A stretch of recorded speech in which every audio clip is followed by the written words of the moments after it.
Welcome to Living the Empowered Life podcast. I'm Tamiko Pugh, also known as the Empowering Diva.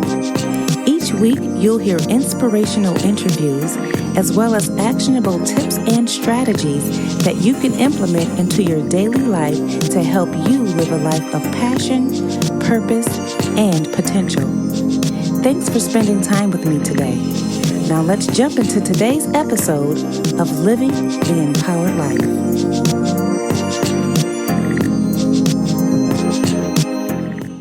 Are you the go-to person in your group of friends? Do you have a zest for life and enjoy helping others reach their full potential? Do you feel a calling to make a difference in the world? If this is you, then you may want to consider becoming a life coach. We have a virtual online training starting soon. Our life coach training focuses on helping women who desire to motivate, inspire, and empower other women by using their skills, expertise, and experience to thrive as a personal development coach. Using the empowerment formula, participants will learn step-by-step tools, tips, and techniques needed to attract great clients and build a thriving, purposeful, and profitable coaching business. Get all the details and register at www.tamikolori.com/life coach training. Welcome to another episode of Living the Empowered Life podcast. I'm your host, Tamiko Pugh, also known as the Empowering Diva. In today's episode, I'll be chatting with the CEO of the Social Barber, Susan Bennett. In 2017, Susan quit her six-figure-a-year job as vice president for a Fortune 50 company for Instagram. She teaches her clients how to make a full-time income online and monetize their social media. All right, so you have already heard her amazing bio. So let's go ahead and jump into this amazing conversation with Susan Bennett. Susan, welcome to Living the Empowered Life podcast. How are you? I'm doing well, and thank you so much for having me. Awesome. I'm so excited for us to dive into this conversation. You have so much going on, and I think that your particular niche and your expertise is definitely going to be a blessing to the Living the Empowered Life audience. So what I'd love to do is kind of go ahead and dive into this conversation. Tell us a little bit about yourself. Where are you from? A little bit of your background. Okay. So I am originally from California. I am mixed. My mother is Black and my father is white. I know a lot of people think I'm Hispanic. I am not. Okay. And when I was growing up, being in California, there are a lot of different mixed people and I'm around a lot of different cultures, in California. Mm-hmm. But one thing that I felt like I always wanted more of was Black culture. And so when I was in high school, now I'm telling my age, the Cosby Show and A Different World came out. And when I watched A Different World, I just knew I had to go to a HBCU. Like I knew I had to go. Like that was just it. Like my mind was made up. Mm-hmm. But of course, there are no HBCUs in the West. So crazy. So I was 17. I was like, okay, I am done with high school. I'm ready to move on. And I ended up moving out to South Carolina in a very small town, literally I moved from San Diego to Hemingway, South Carolina, I was not even in Hemingway. I was outside of there. There was not even a stoplight. Wow. And so I was volunteering at a religious institute. And then after that, I ended up getting a full scholarship to South Carolina State. And that's kind of, the struggles and the hardships that I kind of went through as far as really me being on my own from the time I was 17. I really think that really has shaped me and pushed me. And when I look back at my life and all the different things that I've been able to accomplish, I really did it by myself. People think when they look at me, they think that I had it easy and things were handed to me. And that is not the case. Wow. And I definitely understand that sometimes people look at the finished product and are like, wow, like I want to be like her. And it's like, do you know what I went through to get to this point? You know what I mean? So they don't really see the process, but they see that finished product that's already polished and put together. And something you said about the Cosby Show and A Different World, I think we all, when we watched a different world. I think we all wanted to go to an HBCU. Like I remember growing up in Buffalo, New York, and Denise Huxtable was like my idol. I was like, I want to be like Denise Huxtable. I want to rock my natural curly hair. Like she made it okay, like to kind of embrace being who you are, right? She looked, and well, in real life she's mixed, but just her look alone, like I was like, I want to go to an HBCU because I grew up upstate New York. My mom moved us to the suburbs. And so I grew up around predominantly white people. So I spoke proper and I thought that I had to have my hair straightened all the time to fit in. But yeah, Denise Huxtable made me like kind of rethink that whole thing. So I love that you touched and I can relate to. I can relate to that as well, because the high school that I graduated from, I, ended up kind of moving a lot when I was in San Diego, but the high school I graduated from was 3% Black. And, it was a pretty large high school, but, just to go from that to an HBCU it was really a breath of fresh air, I have to say. I could imagine that. I definitely can imagine. We have that in common because I think ours is 3 or 4% Black, the school that I actually graduated from. So we have that in common. So Season, you actually worked for a Fortune 500 company as a vice president. Is that correct? Yes. So I actually always write Fortune 50 because and people think it's a typo. It's not. It was actually a Fortune 50 company. I was a vice president in technology. Growing up very poor, me getting to that position and, always, my friends and I in college were like, we're going to make 6 figures. We're going to climb the corporate ladder. So me getting that job, that was really the holy grail to me. That was the ultimate goal. Like I had made it. Like, I make 6 figures. I sit in a cubicle. I come in at, 10 o'clock, message my friends, my coworkers, hey, do you guys want to go to Starbucks for coffee? Sure. Can you guys stay? Do you guys have time to sit down and drink the coffee? I had a lot of flexibility at that job. Wow. And I can kind of relate to that too. Like literally walking into the office as a project manager, at that point it was like, girl, you made it. Like you made it. You grew up poor. You made it. You're working in this amazing office overlooking the city. You have your cubicle, you're making the 6 figures, but then, it gets to a point where it feels like you were kind of unfulfilled. And so you feel like you've made it, but then there's still this little feeling of not being fulfilled. And so for you, working at a Fortune 50 company and then leaving that behind, can you tell us a little bit about that? Like, what was that like for you? And why did you quit your job?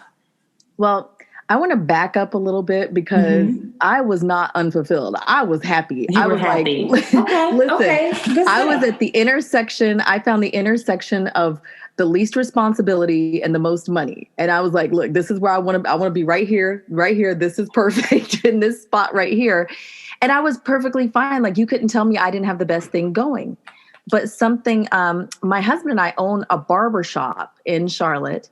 And, I didn't care anything about the barbershop. I certainly didn't talk to him about corporate America because he sure didn't care about that.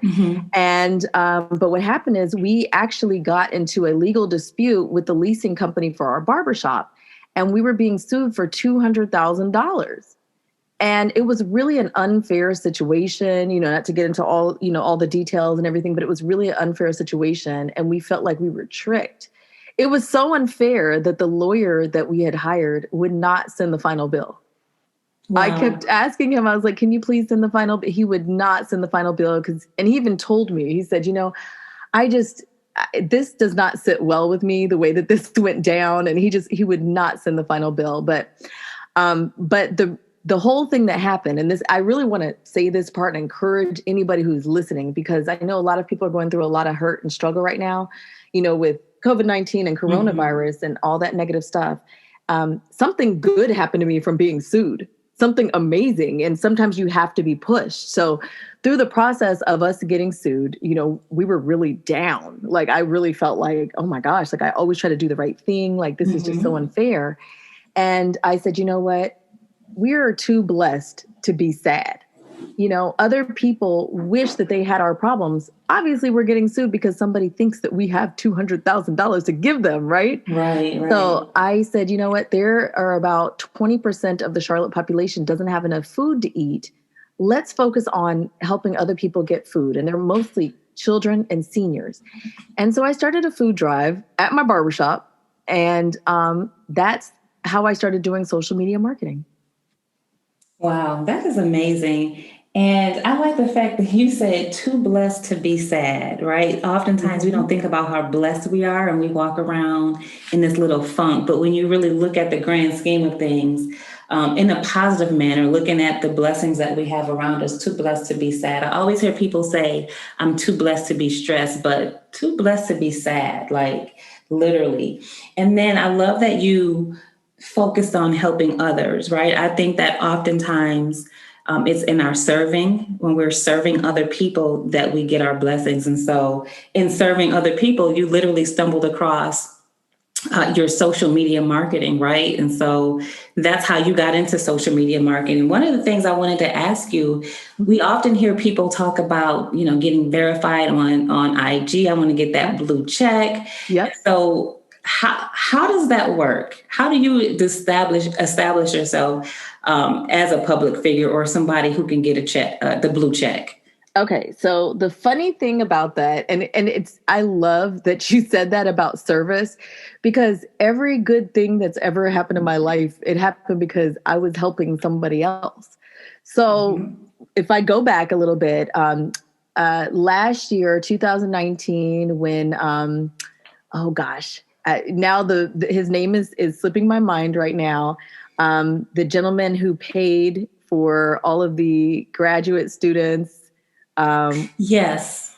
Oh God, gosh. now that you're asking me that, my mind is blank. It's slipping my mind too.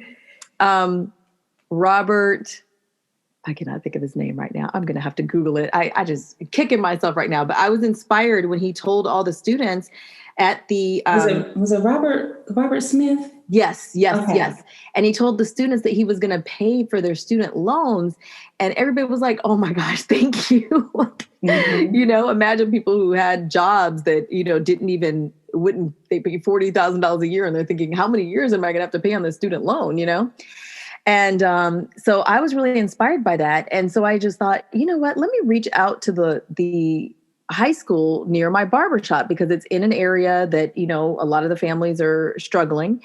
And so I called the financial aid office there and I said, hey, do you guys have students that are not going to be able to graduate because they owe money?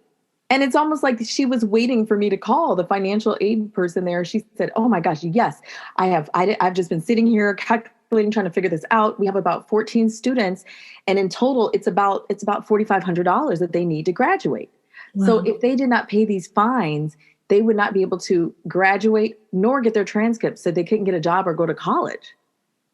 Wow. Right. Wow. And so, and one girl was trying to get a loan. People's parents were trying to get extra jobs. And these were not, the majority of these were things like the band uniform. So it wasn't like vandalizing the school or anything. It was like they participated in the band, and maybe a piece of their uniform was missing, or maybe it was damaged or something like that. That was the majority of the fees.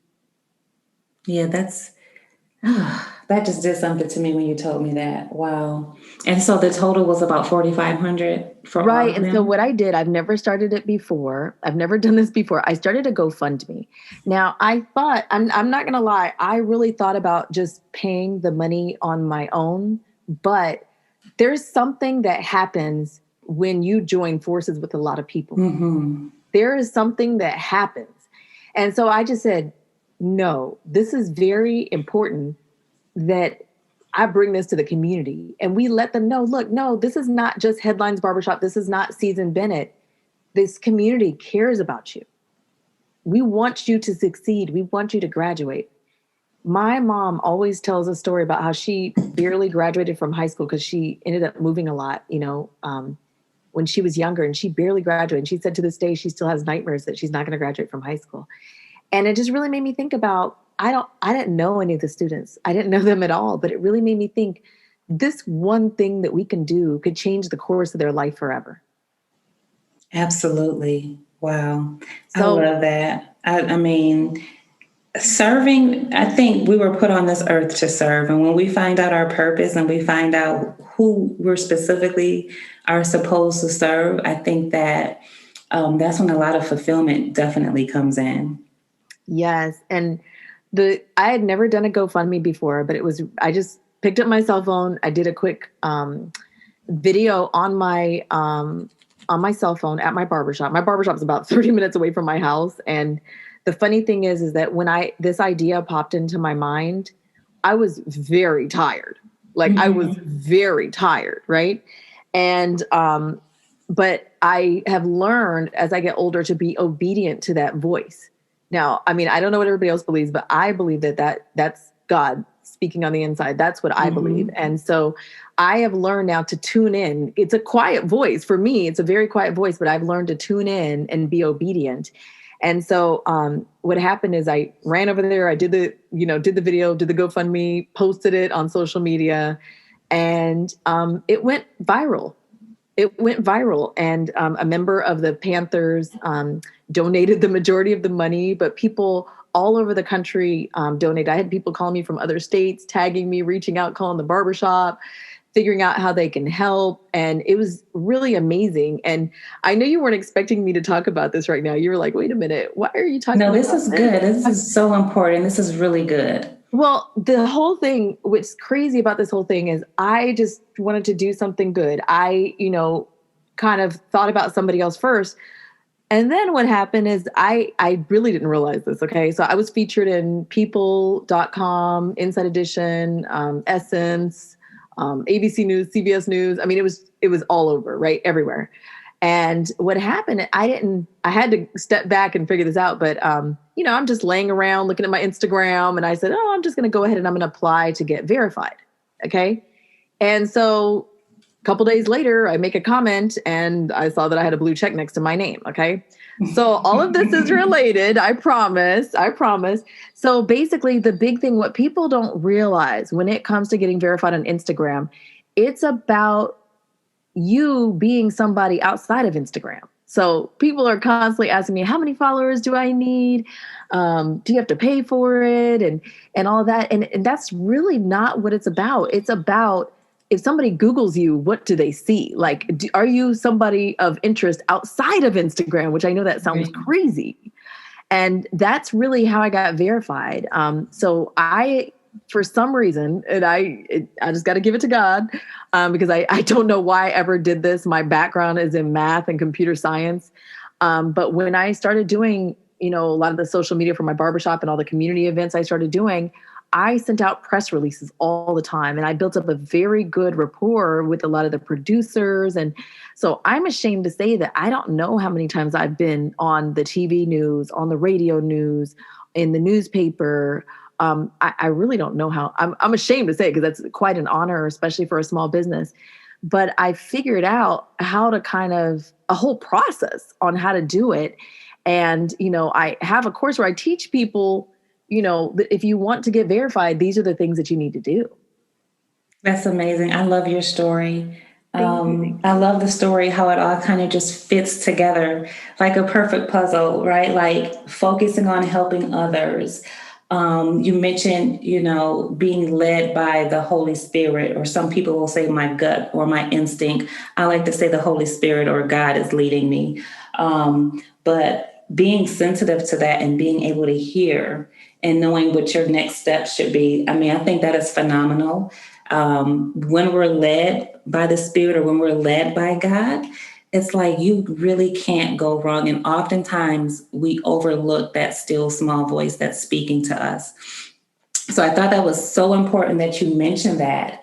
And then how you tied that all into that blue check that so many people want, like to the point where I get these weird inbox messages like, hey, click here, to get verified Yeah. and pay this amount. Or I'm like, I'm actually good. I enjoy serving my audience. If it happens, it happens. You know what I mean? Right.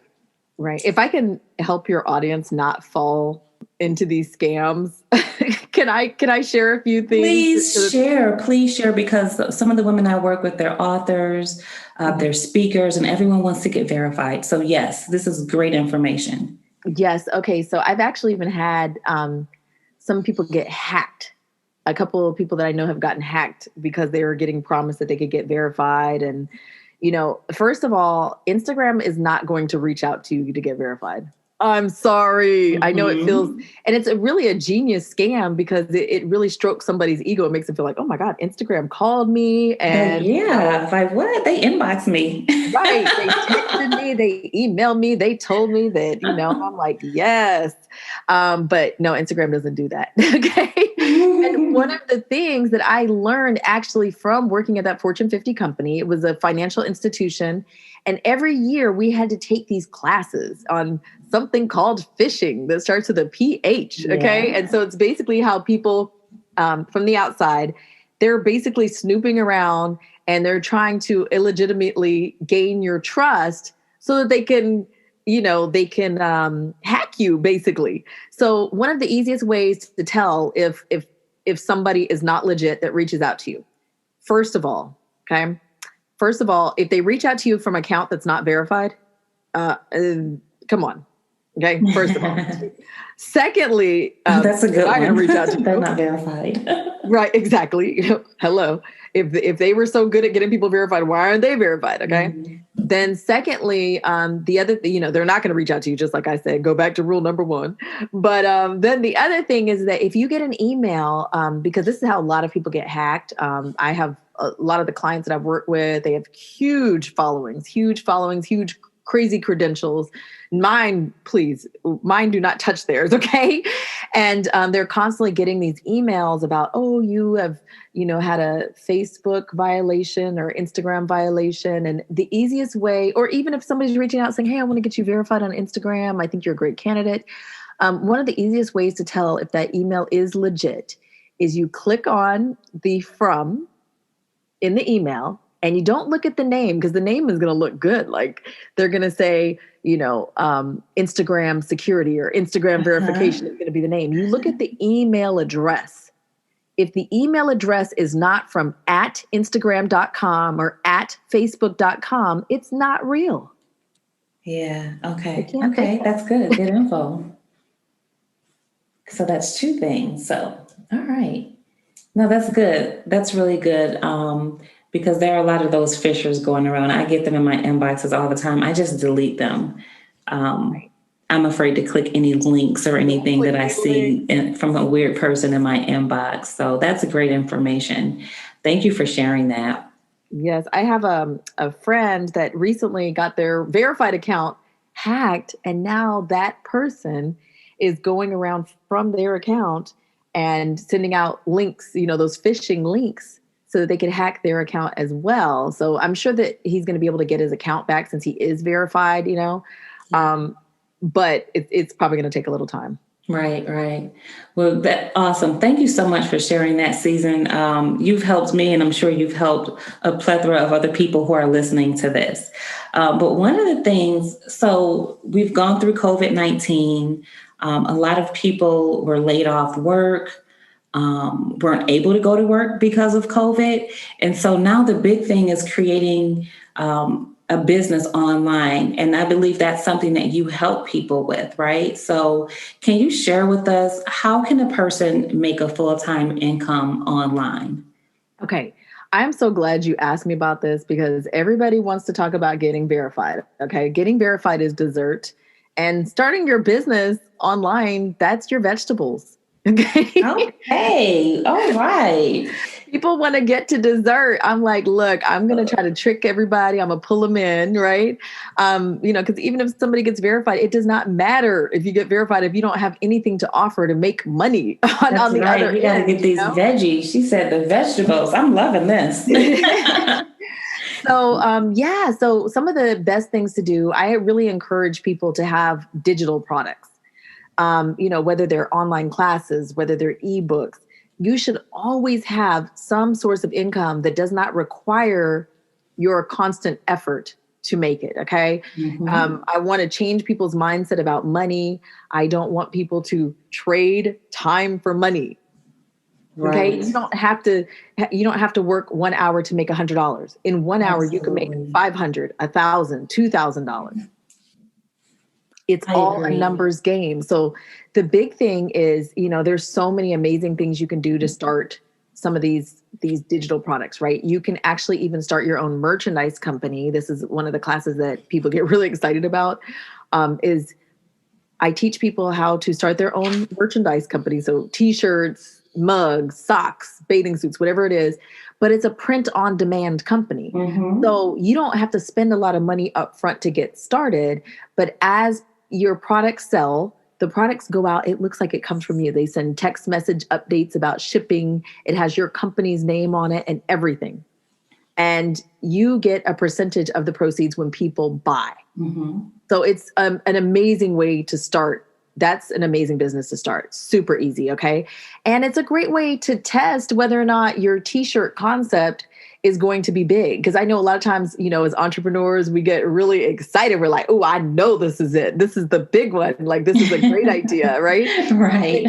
And then you spend all this money buying, t-shirts in bulk. And a lot of people don't realize when you buy t-shirts in bulk, yeah, maybe they're $2 or $3, but you have to get, extra small black 12 of those. Then you have to get, 12 small black t-shirts. Then you have to, so to get a run, you're in a lot of money already. You have to purchase a lot of t-shirts up front. Then you have to pay the screen printing business. Then you have to pay the graphic designers. So with this particular method, like you could literally get started for like $20. You don't need a website or anything. It's really dope. So This is that's one awesome. Is that thing. something that you offer? Yes, yes, yes. And so Okay. it's dope. I love it. And the next thing is also writing an ebook. Okay. Yes, ma'am. Absolutely. Yes. And there's a lot of reasons people ask me. I really started my business as Social Barber from writing a book because I was doing wonderfully at my own barbershop. But then when I started seeing other barbers and hairstylists, I was like, oh my God, the social media is terrible. They're really kind of messing themselves up.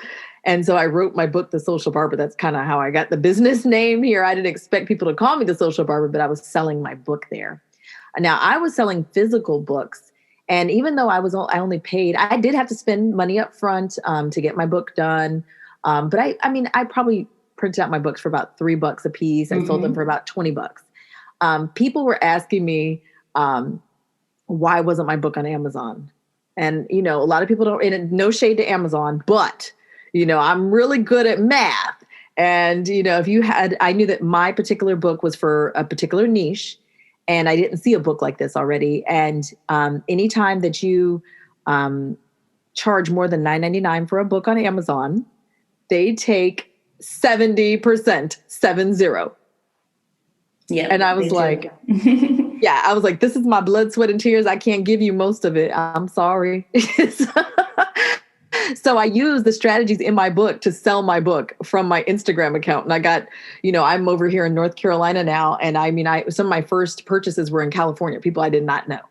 So it was, it was really amazing. But writing an ebook is really dope because when I was selling that book, I was very blessed to get every single sale. I, praised God and thanked God for every single sale because I just thought it was so amazing that all these people that didn't know me from all over the world were buying my book. But I was spending so much time at night printing out labels, packing up the books, taping everything up. And it was just so time consuming. And then I was lugging my books to corporate America so I could ship them. Because I still had my full-time job. People didn't know that. I had a 5-year-old. I cooked dinner every night. I still had to do the marketing for my barbershop. And I just had a lot on my plate. And that was more. But that's why I super encourage everybody to have an ebook because once you set it up, you can sell it on autopilot. Yes, and you don't have to do anything, right? All you have to do is share your link, let them make that purchase and get that digital download. So that's what I love about ebooks as Oh well. my gosh. And oh my, I mean, it's just, there is no better feeling in the world than waking up in the morning to money. Right, to those PayPal notifications. I mean, I agree with you on this. I remember, so part of Living the Empowered Life Academy is we have an author program where we teach people how to write and publish books. But I love that you honed in on ebooks, because just like you, when I wrote my first book, I was still in corporate America. And I remember having to sign the books, purchasing the envelopes to ship the books in, going to the post office, getting the stamps and things of that nature. And What it's about running out of fun. printer ink? Yeah. Running out of ink, like, oh my gosh, I can't print this label. So now I got to go to the post office. And so wasting so much time and energy trying to do that. Right. Mm-hmm. And then so after that, I was like, you know what, moving forward, I'll promote the ebook is so much easier to promote. And yes, as a first time author, you want to be able to sign copies. And that's great too. You can do that. And it's fun in the beginning. But after a while, you want to make it easier for yourself. So I totally agree with the digital products and those ebooks. But And you also are when I talking had to the those, right audience, because the women that we support, this is the information that they need. right. And when I had those books, and it does make you, it does something to you to become an author. It really does. It's amazing feeling to say, wow, like it's like birthing a child really Yes, to have a book. But, when I would travel to all these in-person events, which I'm not doing that anymore, but the books were heavy, getting on a plane with a whole bunch of books to sell. That was a lot, shipping them, just all of that stuff was a lot. And so ebooks really, it just changes the game. It really does. And so is that something you offer in your online school in the Social Barber Academy? Yes, yes, yes. That's something I'm really pushing my small business owners to really get stuff done before, for the holidays, and stop thinking so much about. I think people get overwhelmed thinking about, oh my gosh, writing a book, that just sounds like so much. I really break it down to a super simple strategy. A how-to book is the easiest thing in the world to write. Yes, and especially because especially if it's something that you're the expert in that you're already doing, right? Right. That makes it Exactly. easier. It's the easiest thing in the world. And I do want to encourage people. I know sometimes people are like, but what if somebody steals my book? Or what if somebody, copies, or, I held myself back because I was worried about that. Don't worry about that. Know that you're going to push your book out so far that you want them to think about you in that category. And also remember, McDonald's and Burger King both sell hamburgers. That's right. That's Okay. right. And nobody can do it like you, right? So what's Exactly. birthing you is yours. I love this. I love this. So I want to know a little bit more about the Social Barber Academy. Like, what are some of the courses that you offer? How can someone get enrolled? Okay. Yeah. So I started the Social Barber Academy actually 5 years ago now. I've had this online school, and it's just been a dream of mine to really just help people, entrepreneurs, small business owners, change their life. Because I've had a lot of ups and downs in the past 7 years that I've been doing this, for my barbershop before I started my own business. And I've learned so much, and I've actually changed the way I do my classes now. So in the past, I used to just teach people how to do things. But now what I do is I also give them the tools and strategies to sell it. So, just for instance, right, one of the things that I have developed as well, I've started creating my own tools. So when you take my classes, I have templates and tools that you can customize and use. So let's say, for instance, with the ebook class, right? One of the things that I learned is that you should never try to sell your one product. When somebody comes to your sales page to purchase, they've already bought into you. You should have some type of upsell on that page. Okay. There should be another product, digital preferably, that you can add automatically that will add on to your ticket price. Okay. Now, a lot of people are using some expensive softwares. I'm not going to name the names. And they say, oh, I have to build a funnel and I need this I expensive know. software. Yes. And the software is the minimum $100 a month. And then it's so complicated. You have to hire somebody to learn how to use it. So I created like a little tool that works like that already, using a free software. So you can clone my template and use it. And that way people can turn a $27 sale into a $97 sale. Awesome. Awesome. Like what entrepreneur wouldn't want to turn 27 into 97 or Right. 97 into 397, right? Exactly. So the best way to find out about my classes is to join my email list. I've started doing a lot of private stuff just for the people on my email and my texting list. Mm-hmm. And to really tune into my Instagram account. I'm a really Instagram heavy person, though I do have a Facebook group and, I've got a website and all that, but just super current on my Instagram. Good stuff. Good stuff. Well, Susan, you have a lot of amazing things going on. Like, I'm inspired. I'm sure some other people are inspired who are listening to this podcast. I mean, you're a wife, you're a mom, you're an author, you're a business owner. You have an online academy. Like, you have all these things going on, and it sounds like you have a very busy lifestyle. So one of the questions I really wanted to ask you was, how do you balance everything that you do? And this is a question I know that other people have, like, how do you balance? I'm always recalibrating, if that makes any sense. I'm always recalibrating. A couple of things that I have done differently, though, I will tell you, is that I have really set office hours for myself. I'm very passionate about my business, and I could work all day and night and it doesn't bother me at all. I love it. But your kids, they grow up so fast and you don't want to miss out on moments. And of course you got to spend time with your spouse too, Absolutely. And you don't want to miss out on those moments. And so some of the things that I do is I really set boundaries, and I'm like, okay, look, I don't work after this time. I don't work on weekends. If I work on weekends, it's for me. I have stopped doing services for people. So I don't do services. All of the way that I make money is through digital products. Mm-hmm. Either, the most time consuming thing I do is one-on-one coaching, but I teach classes. I have ebooks. I have other things like that I make money through. I do, I'm a brand ambassador. I make money in those other ways because, I need to really, really, really honor my time. Now, a lot of people don't realize this, but if you think about, time is more valuable than money. Yes. Oh my gosh. Yes, it is. I'm so glad you said that. Because if there was a man that had $10 million and he had 1 year to live, he would give it all away for more time. Absolutely. Wow. This is good. It's really good because I love, and you and I were actually having a conversation prior to this. And I shared, how on specific days I do certain things. And so having office hours, like you mentioned, is so important as an entrepreneur. Having those office hours and setting boundaries.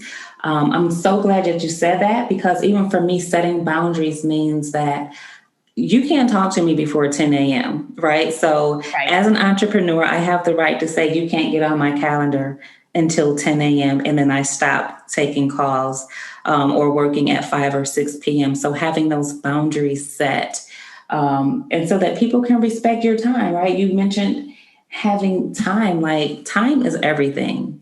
Mm-hmm. And so those three things really stood out. And I think those are so important. Right.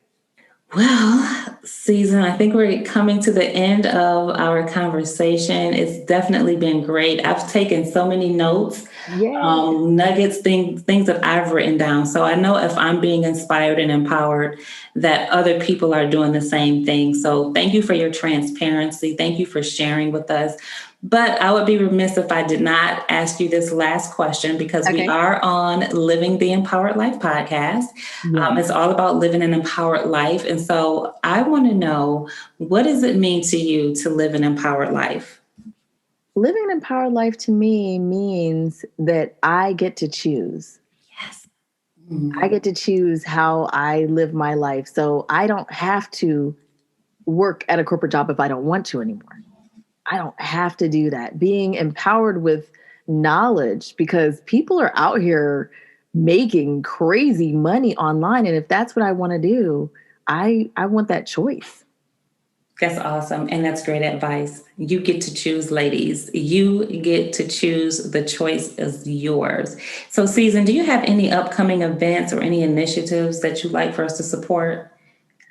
I don't have any official events, but I am going to be offering a lot of free classes. So if people want to come in, my free classes always packed with tons of information. People are constantly taking notes on the free classes. So definitely make sure you're on my email list.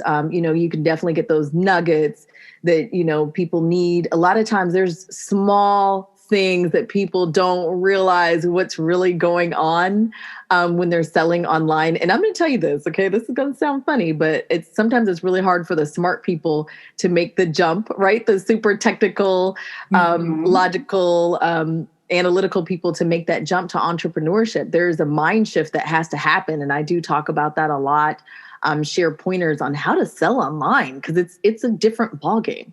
Yeah. And you mentioned that, your classes are full of great information. I'm sure they are because this conversation was full of great information. And so that shows the passion that you have for the work that you do. And it also shows that you are a servant, which is what we talked about early on, being able to serve your audience. And I see that in you. I can see the passion. So I want to know, how can we get connected with you through social media, your website? Can you please share that information? Yes. So Instagram, Facebook, Twitter, everywhere I am the social barber, right? Everywhere I have the same handle. My website is thesocialbarber.com. I do have Social Barber Academy as well. But all of those links are in the bio on my Instagram. And for anybody who's struggling to get any type of views or notice or to connect with their audience on Instagram, I have a free tool that you can use, 6-figure hashtags with an S. So the number 6-figure, FIGURE, hashtags with an S.com. That's a tool that I built, and it will automatically generate the hashtags that you should be using to attract customers in your local area. So, oh, that's awesome. Thank you so much for sharing that. Thank you. Definitely. So before we go, I want to make sure that you have an opportunity to share, although you've shared a lot, which was great. I just want to make sure you have an opportunity to share a final thought or an inspirational message with the audience at this time.